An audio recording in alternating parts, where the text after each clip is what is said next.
So we had discussed and understood. So on previous day we had discussed.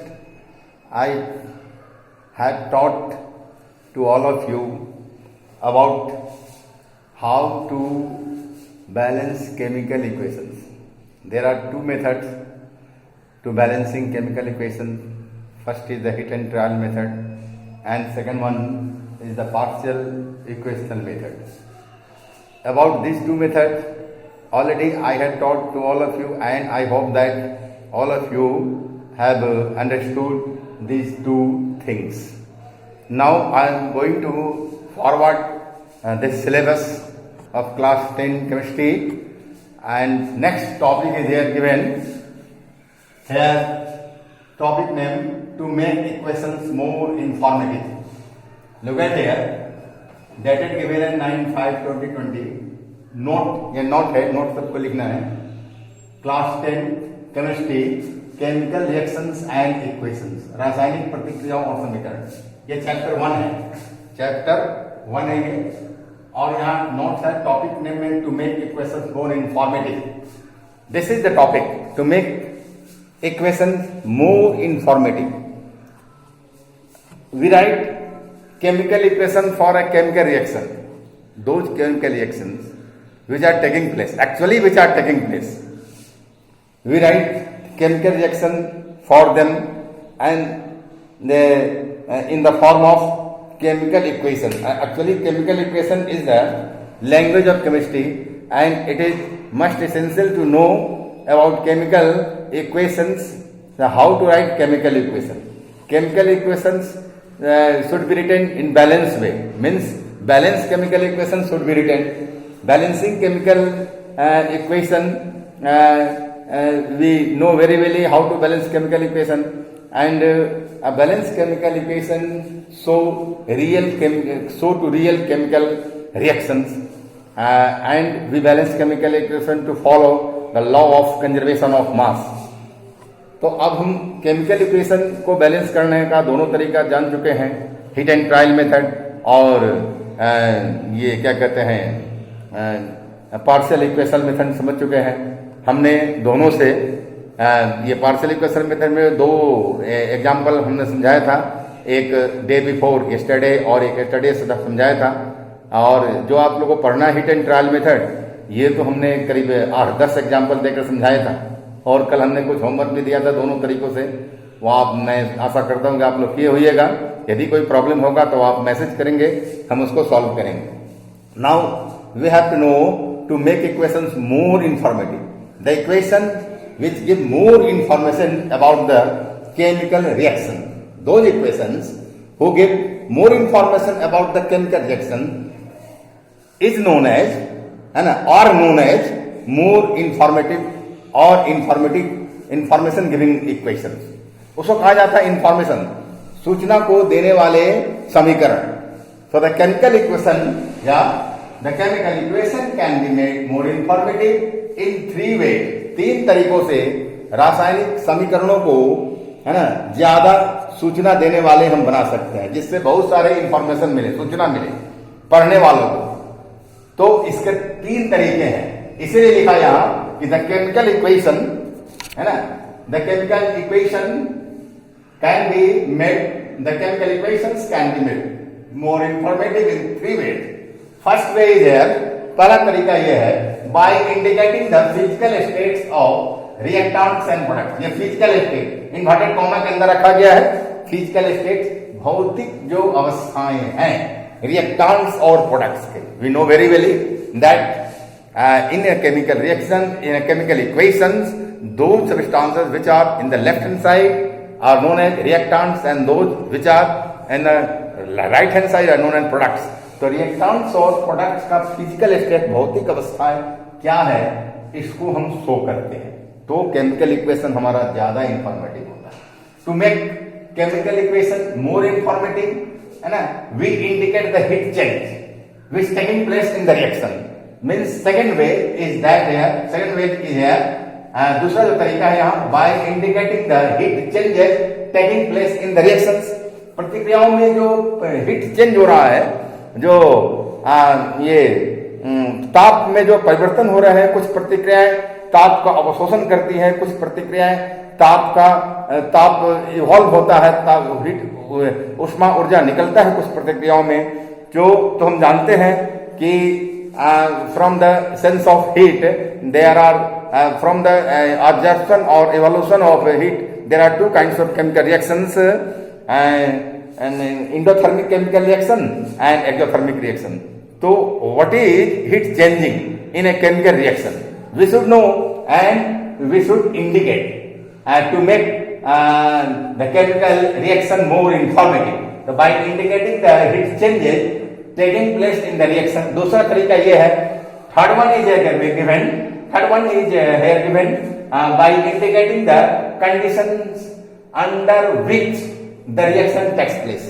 किस condition पर reaction हो रहा है, क्या कंडीशन है, लाइट के कंडीशन पर है कि हीट करना पड़ रहा है, क्या कंडीशन है, कंडीशन को शो करेंगे तो वह केमिकल इक्वेशन और ज्यादा इंफॉर्मेटिव बन जाएगा। अब हमको वन बाय वन समझना है, तो today we will discuss about first point to make a chemical equation more informative, to indicate the physical states of reaction, reactants and products in an equation. किसी equation में है ना, हम indicate करते हैं रिएक्टेंट्स और प्रोडक्ट्स को। तो यहाँ लिखा है यहाँ कि टू इंडिकेट, वन नंबर का to indicate the physical states of reactants and products in an equation. Equation में फिजिकल स्टेट को कैसे हम दर्शाएंगे, we have to know this. To indicate the physical states of reactants and products in an equation, and we know very well that there can be four physical states for the reactants and products. चार तरह के physical state हो सकते हैं reactants और products के लिए, है ना, किसी केमिकल रिएक्शन में। पहला है सॉलिड ठोस, दूसरा है लिक्विड, है ना, द्रव, तीसरा है एक्वायस सॉल्यूशन, है ना, पानी में जल में तैयार किया हुआ सॉल्यूशन, चौथा है गैस, है ना। ये चार भौतिक अवस्थाएं हो सकती है। तो solid states is indicated by the symbol S. यहां देखिए, यहां लिखा है, मैंने लिख दिया, solid state is indicated by symbol S. Small bracket के अंदर स्मॉल एस लिखते हैं, ये सॉलिड स्टेट को दिखाता है। कहां लिखेंगे ये हम बताएंगे फिर आपको। लिक्विड स्टेट है ना, इज क्या कहता है कि liquid state is indicated by the symbol small L in A small bracket. Gaseous state is indicated by the symbol small g in the brackets. Aqueous solution is indicated by the symbol AQ, small a, small q in the small bracket. And precipitate by which color, by which color, PPT, by PPT, small p, p, double p and t. इस तरह से हम precipitate को, precipitate formation हो रहा है किसी chemical को, हम कुछ केमिकल इक्वेशन, कुछ केमिकल रिएक्शंस ऐसे होते हैं जिसमें प्रेसिपिटेट का फॉर्मेशन होता है और प्रेसिपिटेट का अपना अलग कलर होता है। तो कलर के साथ प्रेसिपिटेट को, पीपीटी को ब्रैकेट में लिखकर इस तरह से हम इंडिकेट करते हैं, तो हमारा केमिकल इक्वेशन जो है वो ज्यादा इंफॉर्मेटिव हो जाता है। तो ये सारी बात है। उसके बाद यहां पर देखना है कि एक्वायस सॉल्यूशन है, तो एक हम बता दिए, प्रेसिपिटेट बाय विथ कलर। कैसे, तो विथ कलर, कलर को लिख के उसके बाद ब्रैकेट में पीपीटी लिखते हैं इस तरह से। तो ये है ये फिजिकल स्टेट को शो करने का तरीका केमिकल इक्वेशन में। The physical state of the reactants and products are shown by putting the above state symbol just after this symbol और इन फॉर्मेशन और formulae in the equation. Equation में जो symbol है substance का या जो formula है, फॉर्मूली जो कहिए, एक से ज्यादा होगा तो फॉर्मूली होगा प्लूरल नंबर में, फॉर्मूली है इक्वेशन में, उसके बगल में जस्ट राइट लोअर सबस्क्रिप्ट में हम लिख देते हैं। यदि सॉलिड है तो इस तरह से लिखते हैं, लिक्विड है तो ऐसे लिखते हैं, एल ब्रैकेट के अंदर जी लिखते हैं, गैस है तो, और एक्वायस सॉल्यूशन है तो लिखते हैं। प्रेसिपिटेट है फॉर्मेशन हो रहा है तो हम कैसे करते हैं, कलर लिखते हैं और ब्रैकेट में पीपीटी लिखते हैं। इस तरह से हम लिखते हैं लोअर, राइट लोअर सबस्क्रिप्ट में, यहां लिखा जाएगा, यहां पर अभी हम लिख के बताएंगे आपको, है ना, राइट लोअर सबस्क्रिप्ट में लिखते हैं। ये हुआ फिजिकल स्टेट को शो करने का तरीका केमिकल रिएक्शन में। जो केमिकल रिएक्शन के जो केमिकल इक्वेशन लिखा जा रहा है उसमें रिएक्टेंट्स और प्रोडक्ट्स के लिए ये तरीका हुआ। तो ये सिंबल हुआ, सिंबल को हम लिखते हैं और इससे हमको केमिकल इक्वेशन ज्यादा इंफॉर्मेटिव बन जाता है ना। जस्ट आफ्टर दैट सिंबल और formulae in an equation this will become more clear. अब क्लियर करने के लिए हम एग्जांपल दे रहे हैं। अब जैसे देखिए यहाँ पर ये यहाँ पर आपको इसमें एज फॉर एग्जाम्पल क्या है कि जिंक है, जिंक Zn एलिमेंट है, जिंक है ना, मेटालिक एलिमेंट है जिंक है ना, Zn प्लस H2SO4। तो जिंक क्या है, जिंक मेटल स्टेट में है तो सॉलिड स्टेट में होगा। तो इसका फिजिकल स्टेट शो करने के लिए हम यहाँ S लिखते हैं, ऐसे यस लिखते हैं, IS लिख के ब्रैकेट में देखते हैं, हो गया इसका फिजिकल स्टेट शो हो गया। जिंक Zn सॉलिड है प्लस H2SO4। H2SO4 क्या होगा, तो ये एक्चुअली पानी में तैयार किया हुआ एक्वायस सॉल्यूशन होगा, डाइल्यूटेड होगा, इसलिए हम यहाँ लिखते हैं, क्या लिखते हैं, एक्वायस, AQ लिखते हैं एक्वायस, और इसको इस तरह से हम ब्रैकेट के अंदर रख देते हैं। तो ये हो गया क्या, ये H2SO4 हो गया, एक्वायस हो गया भाई, ठीक है। उसके बाद ZnSO4 जो बनता है हमारा जिंक सल्फेट। तो जिंक सल्फेट जो है ये भी पानी में रहता है, एक्वायस ही रहता है, इसलिए इसको हम लिखेंगे जिंक सल्फेट के ऐसे एक्वायस लिखेंगे, इस तरह से एक्वायस। अब प्लस H2 हाइड्रोजन गैस बनता है, ये गैस है तो G बगल में लिख के इस तरह से हम लिखते हैं, और इस तरह से फिजिकल स्टेट को हम शो करते हैं, है ना। ये भाई ये बात हो गई। तो इस तरह से हम केमिकल रिएक्शन के लिए जो केमिकल इक्वेशन लिखते हैं, उस केमिकल रिएक्शन के we write chemical equation for a chemical reaction, and in chemical equation all the reactants and products should be or we can say that chemical equation should be more informative. To make a chemical equation more informative, we write physical state of the reactants and products, and we write by this method. इस तरह से लिखता है, solid के लिए इस तरह से, एक्वायस सॉल्यूशन के इस तरह से, एक्वायस के लिए इस तरह से, गैस के लिए इस तरह से, ये इस तरह से हम लिखेंगे इसे, है ना, लाइक दिस वे, है ना। और इसके बाद क्या होता है, अब आप देखिए आगे कि अब यहाँ हम देखेंगे कि डाइल्यूट सल्फ्यूरिक, जिंक तो सॉलिड है तो S लिखा, dilute sulphuric acid aqueous solution है इसलिए H2SO4 लिखा, जिंक सल्फेट वो एक्वास सॉल्यूशन है इसलिए AQ लिखा। हाइड्रोजन गैस क्या है, वो गैसियस स्टेट में G लिखा, है ना, इसलिए इस तरह से इस इक्वेशन को लिखा जा सकता है। दिस इक्वेशन, यह इक्वेशन जो है ज्यादा इंफॉर्मेटिव हो गया। It tells the physical states of the various substances involve in this chemical reaction. इस केमिकल रिएक्शन में जो विभिन्न सब्सटेंसेज है, इसका फिजिकल स्टेट को शो करने वाला हो गया और ज्यादा इंफॉर्मेटिव हो गया। It tells us that zinc is in solid state, zinc solid state में है ना, zinc is in the solid state, sulphuric acid in the form of an aqueous solution, zinc sulfate is also an aqueous solution but hydrogen is a gaseous state. अब आगे देखिए कुछ में क्या होता है, in some cases an insoluble product known as precipitate, एक अवक्षेप बनता है, insoluble product, है ना। The insoluble product in some cases, in some chemical reactions, an insoluble product called precipitate is formed by the reaction between solution of reactant. दो solution, प्रतिकारकों में दो solutions ही होंगे, इसलिए लिखा सॉल्यूशंस ऑफ रिएक्टेंट और solution of a gas, है ना, और a solution and a gas, एक सॉल्यूशन और एक गैस, दोनों अलग चीज हो गया। यहाँ बात है, दोनों के लिए हम एग्जांपल देंगे, यहाँ लिखे हुए हैं कि solution of reactant, solutions of reactant, दो सॉल्यूशन के बीच जो रिएक्शन होता है सो, और फिर इसके बाद दूसरा रिएक्शन होगा, इसमें एक सॉल्यूशन और एक गैस है, उनके बीच जो रिएक्शन होता है तो, है ना, तो इसमें जो प्रेसिपिटेट बनता है, तो प्रेसिपिटेट फॉर्मेशन करने वाला केमिकल रिएक्शन है, उसको हम कैसे ये क्लियरफाई करेंगे, ज्यादा इंफॉर्मेटिव बनाएंगे, इसको समझना है।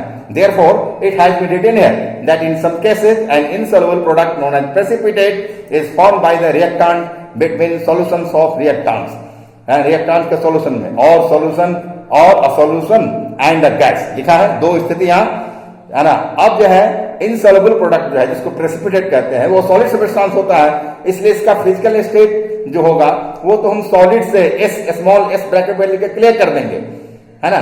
जैसे जब कैल्शियम हाइड्रोक्साइड, है ना, क्या होता है कि कैल्शियम हाइड्रोक्साइड का सॉल्यूशन होता है जिसको लाइम वाटर कहते हैं, ये CaOH कहते हैं, calcium hydroxide, lime CaOH whole twice, CaOH whole twice, calcium hydroxide, lime water, react with carbon dioxide, जब कार्बन डाइऑक्साइड गैस से रिएक्ट करेगा, अब white precipitate of calcium carbonate, एक उजला रंग का अवक्षेप बनेगा कैल्शियम कार्बोनेट का जो बनता है, और उसके साथ साथ वाटर भी फॉर्म होता है। This chemical reaction can be represented by the following chemical equation with state symbols of the reactants and product. Reactants और प्रोडक्ट के स्टेट सिंबल के द्वारा हम शो कर सकते हैं। तो कैसे शो करेंगे हम, तो देखेंगे यहाँ पर आपको यहाँ लिखा हुआ है, ये आपको इसमें एक सॉल्यूशन है और एक गैस है, तो उसको हम बता रहे हैं आपको। यहाँ पर देखिए पहले दो सॉल्यूशन के बीच देखिए, सपोज है रिएक्टेंट्स ऑफ टू सॉल्यूशन, दो solutions of reactant. As for example, here given है, in some cases, an insoluble product called precipitate is formed by the reaction between solutions of reactants or solution and gas. As for example, 1 number में solutions of reactants, ये है AlCl3, इसको बोलेंगे aluminium chloride. क्या है ये? Aluminium chloride. ये क्या होता है? ये सॉलिड स्टेट में होता है। अल्मीनियम क्लोराइड जो है वो सॉलिड स्टेट में पाया जाएगा, इसलिए इसको हम यहां पर नीचे में लिखेंगे S। तो ये हो गया फिजिकल स्टेट, यहां क्लियर हो गया। देखिए AlCl3 है ना, तो ये सॉलिड ये AlCl3 का एक्वायस सॉल्यूशन है, सॉरी यहाँ एक्वायस सॉल्यूशन है ये AlCl का, तो लिखेंगे एक्वायस सॉल्यूशन है ना। और अमोनियम हाइड्रोक्साइड ये भी एक्वायस सॉल्यूशन है, पानी में तैयार सॉल्यूशन है, तो अमोनियम हाइड्रो एक्वायस सॉल्यूशन हो गया। ठीक है, तो रिएक्टेंट्स का फिजिकल स्टेट क्लियर हो गया हमारा, ये एक्वायस सॉल्यूशन मिल गया।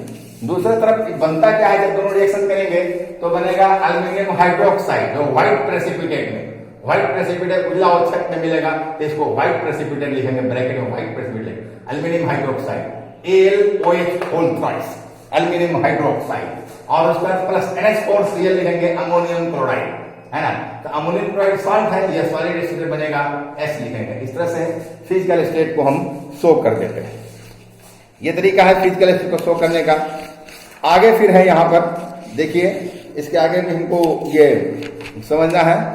तो इसमें क्या है कि हमने समझा कि ये अल्मीनियम क्लोराइड ये एक्वायस है, यहाँ जो है आपको एक्वायस है, तो AlCl3 बैलेंस किया गया 3NH4OH, जो अमोनियम हाइड्रोक्साइड है ये भी ये क्या है, एक्वायस ही है। ये है अल्मीनियम हाइड्रोक्साइड है ना। अल्मीनियम हाइड्रोक्साइड क्या होगा, AlOH होल थ्राइस हुआ, क्योंकि अल्मीनियम का वैलेंसी 3 होता है, ये वैलेंसी क्या हाइड्रोक्साइड पर, हाइड्रोक्साइड का वैलेंसी 1 होता है, क्रॉस क्रॉस होके Al पर आया, इसलिए AlOH होल थ्राइस, ये अल्मीनियम हाइड्रोक्साइड में जो व्हाइट प्रेसिपिटेट बनता है, यहां शो कर दिया। एक्चुअली यहां लिख सकते हैं सॉलिड, ये सॉलिड है ना, फिजिकल से तो शो हो गया, लेकिन किस रूप में है, व्हाइट प्रेसिपिटेट के रूप में है, उजला अवक्षेप के रूप में। ये अमोनियम क्लोराइड है ना, जो ये एक्वायस स्टेट में होता है, सॉरी ये एक्वायस स्टेट में पानी में ही तैयार होता है, एक्वायस स्टेट में एक्वास लिखते हैं।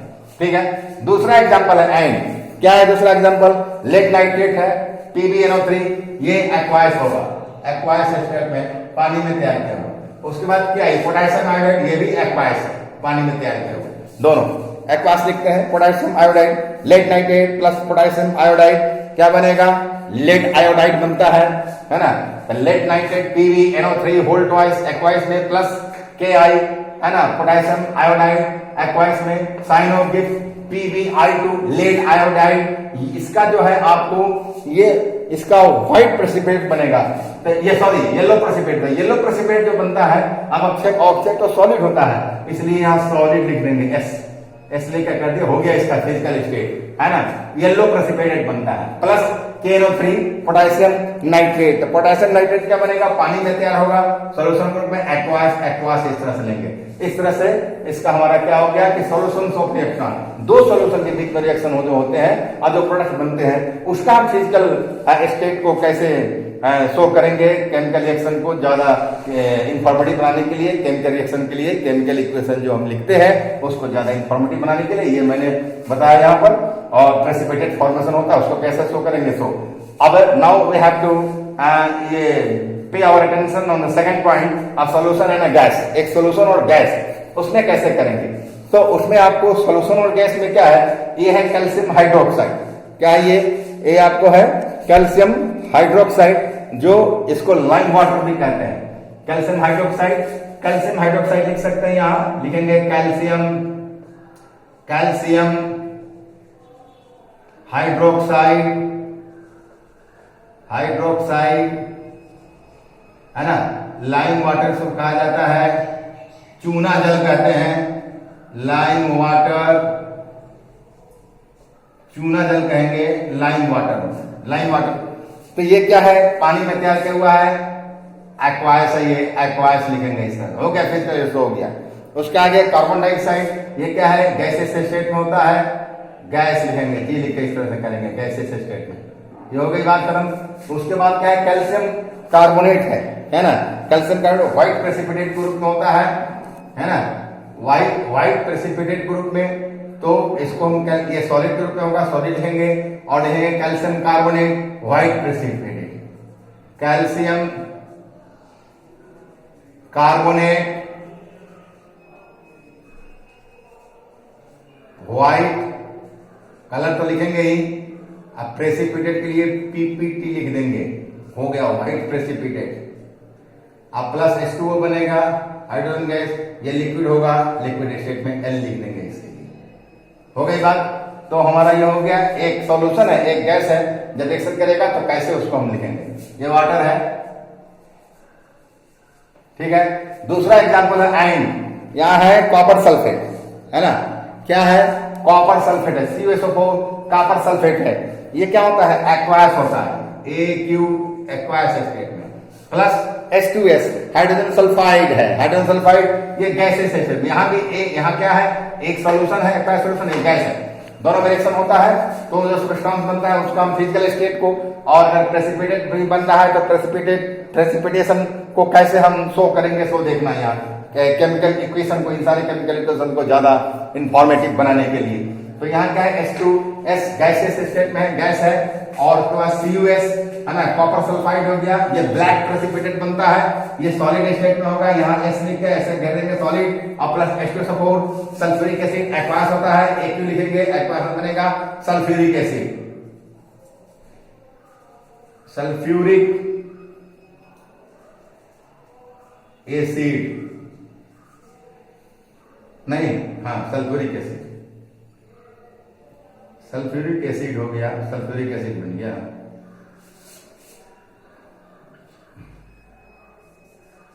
सल्फ्यूरिक एसिड बना। तो इस तरह से हम केमिकल ये रिएक्शन के लिए जो केमिकल इक्वेशन लिखते हैं रसायन की भाषा में, तो केमिकल इक्वेशन को ज्यादा इंफॉर्मेटिव हम इन तरीकों से बनाते हैं, है ना। ये जो रिएक्शन है, इन दिस रिएक्शन, ये सारे जो रिएक्शन है, तो इसमें हम देख रहे हैं कि यहाँ जो है आपको ये एल्यूमिनियम हाइड्रोक्साइड ये व्हाइट प्रेसिपिटेट के रूप में है, फिर यहाँ आपको ये लिग्नाइट आयोडाइड ये येलो प्रेसिपिटेट के रूप में है, यहाँ जो है कैल्शियम कार्बोनेट व्हाइट प्रेसिपिटेट के रूप में है, ये कॉपर सल्फाइड ये जो है ब्लैक प्रेसिपिटेट के रूप में है। अर्थात प्रेसिपिटेशन जो हो रहा है तो उसको हमने यहाँ दिखाया, और फिजिकल स्टेट भी दिखाया, सॉलिड लिक्विड गैसेस है ना, और उसके साथ एक्वायस को भी, है ना। अब आगे देखना है to indicate the heat changes in an equation, दूसरा नंबर में है, second point is given here by indicating the heat changes taking place in the reaction which will be discussed tomorrow. आज के लिए इतना ही, दैट्स ऑल, ओके।